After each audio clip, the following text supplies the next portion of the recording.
تو یہ دو کیسز جوڑ کے دیکھیں تو آپ کو کہانی سمجھ آ جائے گی، اور اس کے ساتھ ساتھ قاضی صاحب نے اپنی اہمیت کا احساس بھی دلایا ہے کہ دیکھو میں نے اپنی ہی سینیورٹی پرنسپل جو میں سمجھتا تھا کہ میں اس کو اپ ہولڈ کروں گا، میں بندیال صاحب کو روز خط لکھا کرتا تھا، میں نے اس کو ردی کی ٹوکری میں پھینک دیا ہے، اور میں نے تیسرے نمبر کی جج کو چیف جسٹس لگا دیا ہے تمہارے کہنے پر۔ دیکھو میری کیا اہمیت ہے، ایک طرف اپنی اہمیت بھی بتا دی قاضی صاحب نے کل جسٹس عالیہ نیلم کو chief justice Lahore high court بنا کے، اور دوسری طرف قاضی صاحب نے ملٹری عدالتوں کا کیس لگا کے پیغام دیا ہے اسٹیبلشمنٹ کو کہ میرا کام پکا کرو، نہیں تو تمہارا کام کچا کرنے جا رہا ہوں میں۔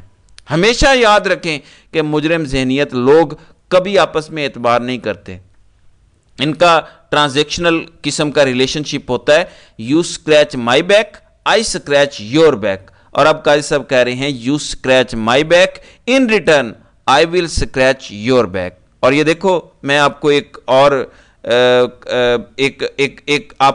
اور دے رہا ہوں ایڈوانس میں، تو یہ جو تحفہ دیا ہے قاضی صاحب نے اور تلوار بھی لٹکا دیا ملٹری اسٹیبلشمنٹ پر ملٹری عدالتوں کے کیس کی، اب دیکھتے ہیں کہ قاضی صاحب اس سے کیا نتیجہ حاصل کر پاتے ہیں، کیا وہ بلیک میل کر پاتے ہیں یا نہیں، کیونکہ میں آپ کو جس دباؤ کا بتا رہا ہوں ذرا ملاحظہ تو کریں، کون سا ایسا اخبار رہ گیا دنیا کا جس نے یہ خبر نہیں لگائی کہ عمران خان کی قید کو یونائٹڈ نیشن کے ورکنگ گروپ نے غلط قرار دیا ہے، ان کے خلاف کیسز کو سیاسی قرار دیا ہے۔ سینکڑوں جریدوں نے یہ خبر لگائی ہے، the Independent, Al Jazeera, Middle East, U S News, ہر طرف اس ٹائم اسی خبر کا چرچا ہے۔ کیا پاکستان آئسولیشن میں رہتا ہے؟ کیا پاکستان حالات سے کٹا ہوا ملک ہے؟ ایسا نہیں ہے، ہمیں ایک گلوبل ولیج میں رہنا ہے، اور اس گلوبل ولیج میں رہتے ہوئے پاکستان ان ساری چیزوں کے لیے جواب دہ ہے۔ ہم نے یونائٹڈ نیشن کے مختلف چارٹر سائن کیے ہوئے ہیں جس کے لیے ہم پابند ہیں۔ تو ایک طرف دباؤ بڑھ رہا ہے، حقائق یہ ہیں کہ اس نظام پر دباؤ بڑھ رہا ہے، عمران خان نے صرف اپنی جگہ پر کھڑا رہنا ہے۔ اس نظام کی ضرورت یہ ہے کہ عمران خان شکست کھا کے گھر بیٹھ جائے تو پھر یہ نظام چل سکتا ہے، کوئی جلسہ جلوس بھی نہ ہو، عمران خان صرف اپنے موقف پر ڈٹا رہے کہ میں تمہارے ساتھ ڈیل نہیں کروں گا، یہ نظام نہیں چل سکتا۔ اس لیے پھر عدالتیں مینج ہو رہی ہیں، اس لیے 2/3 اکثریت لینے کی کوشش کی جا رہی ہے کہ زبردستی اس نظام کو چلایا جائے۔ کیا کبھی کسی حکومت کو چلانے کے لیے 2/3 اکثریت کی ضرورت پڑی ہے؟ لیکن اس حکومت کی بقا کے لیے ضروری ہے کہ اس کے پاس 2/3 اکثریت ہو۔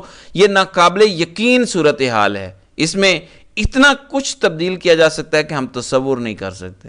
پورے ملک کے نظام کی ہیئت بدلی جا سکتی ہے اگر ان کو 2/3 اکثریت مل جائے۔ یہ کیا کیا کریں گے میں تو ابھی سوچنا بھی نہیں چاہتا، لیکن میں آپ کو اتنی بات ضرور بتا سکتا ہوں کہ عمران خان از اسمیلنگ وکٹری۔ کل جب عمران خان کی 190 ملین پاؤنڈ کیس میں عدالت لگی ہوئی تھی، میڈیا کو عمران خان سے بات نہیں کرنے دی جا رہی تھی، بلکہ پولیس والوں نے اندر آ کر میڈیا کو بولنے سے روکا، وہاں پہ شور ڈالا تاکہ عمران خان سے ان کی بات چیت نہ ہو سکے۔ جب عمران خان کو بہت زیادہ زچ کیا گیا تو عمران خان نے CCTV کیمرے کی طرف دیکھ کر کچھ بولا، اس کیمرے کا مانیٹر کرنل صاحب کے سامنے پڑا ہے۔ عمران خان نے کہا تم فکر نہ کرو، ابھی تمہارے تھوڑے دن رہ گئے ہیں۔ یہ پیغام صرف کرنل کو نہیں تھا بلکہ یہ کرنل صاحب کے بڑوں کو تھا کہ تیرے دن گنے جا چکے ہیں، جتنا مرضی زور لگا لو۔ میں آپ کو بتاتا ہوں کہ عمران خان ایک ایسا کیپٹن تھا جس کو پتہ چل جاتا تھا آدھے میچ کے وقت کہ اب ہماری وکٹری کا معاملہ آ گیا، اب ہم نے چھوڑنا نہیں ہے بلکہ پنجے گاڑنے ہیں۔ عمران خان کو اس وقت اندازہ ہو گیا کہ یہ نظام نہیں چل پا رہا، یہاں تک کہ اون چودھری کو لانچ کرنا پڑا ہے ملٹری اسٹیبلشمنٹ کو، جو اتنی تکلیف پہنچی ہے، یہ جو خبریں دنیا میں لگ رہی ہیں اس کی اتنی انہیں تکلیف پہنچی ہے کہ اون چودھری جیسے ٹاؤٹ کو لانچ کیا گیا۔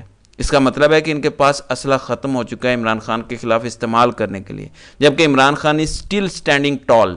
جب اسلحہ ختم ہو جائے تو آپ جنگ ہار جاتے ہیں۔ عمران خان یہ سب سمیل کر رہے ہیں، ملٹری اسٹیبلشمنٹ بار بار پیغام دے رہی ہے کہ 9 مئی کے لیے معافی مانگ لو، ہم تمہارے ساتھ ہیں۔ اون چودھری کے ذریعے پھر یہ پیغام دیا گیا ہے پریس کانفرنس میں کہ 9 مئی کی معافی مانگ لو سر عام، تو پھر سب آگے چلا جائے گا۔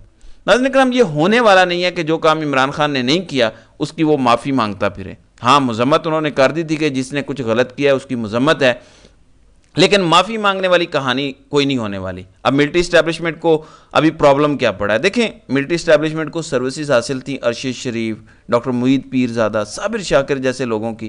یہ وہ لوگ نہیں تھے جو ملٹری اسٹیبلشمنٹ سے پلاٹ لیتے تھے، یہ لوگ انڈیپینڈنٹلی پرو پاکستانی تھی، الٹرا نیشنلسٹ تھے۔ یہ پاکستان کی محبت میں پاگل لوگ ہیں۔ ان کی ایک کریڈیبلٹی عوام میں بنی تو ملٹری اسٹیبلشمنٹ ان کے ساتھ جڑ گئی کہ عوام ان کی بات سنتی ہے، ہم ان سے فائدہ اٹھاتے ہیں۔ ان لوگوں کو یہ لگا کہ یہ ہمارے اپنے لوگ ہیں، ملکی مفاد میں کام کر رہے ہیں، آپس میں مل کے کام شروع کر دیا۔ ارشد شریف فوجی مارکوں کو کور کرتے رہے ہیں، تو یہ ارشد شریف کی حب الوطنی تھی جس کا ملٹری اسٹیبلشمنٹ نے استعمال کیا، ان کی کریڈیبلٹی تھی جس وجہ سے ان کا ایک بیانیہ بنتا تھا۔ یہی آپ عمران ریاض کے لیے کہہ سکتے ہیں۔ لیکن جب ملٹری اسٹیبلشمنٹ نے رجیم چینج کیا تو یہ سارے لوگ اس حق میں نہیں تھے، کیونکہ ان سب لوگوں کی تمام صحافت کرپشن کے خلاف تھی، اس نظام کے خلاف تھی۔ جب سسٹم نے پلٹا مارا اور کہا کہ اب کرپشن جائز ہے، یہ چور ڈاکو ہمیں قبول ہیں، تو یہ لوگ دوسری طرف چلے گئے۔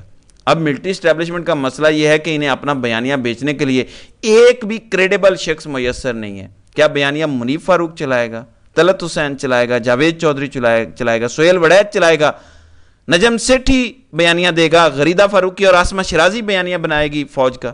ان میں سے کوئی ایک کریڈیبل شخص مجھے بتا دیں۔ یہی وجہ ہے کہ اون چودھری کی ضرورت پڑ گئی ہے، عمران خان کا ٹوتھ برش پکڑنے والا شخص، لوٹا ہاتھ میں پکڑ کر عمران خان کا منہ دھلوانے والا شخص اب عمران خان کے خلاف لانچ کرنا پڑا ہے اسٹیبلشمنٹ کو۔ یہ انہوں نے اپنے ساتھ خود ظلم کیا ہے جب انہوں نے رجیم چینج آپریشن کیا، جس کا نتیجہ آج اسٹیبلشمنٹ اس شکل میں بھگت رہی ہے کہ عوام میں ان کی ایک کوڑی کی عزت نہیں رہی۔ عوام انہیں نفرت کی نگاہ سے دیکھتی ہے۔ بہرحال دیکھتے ہیں کہ آئندہ آنے والے دنوں میں کیا ہوتا ہے۔ تو ناظرین کرام، آپ کی اس ویڈیو کے حوالے سے کیا رائے ہے؟ آپ اپنی رائے کا اظہار کمنٹ سیکشن میں ضرور کیجیے گا۔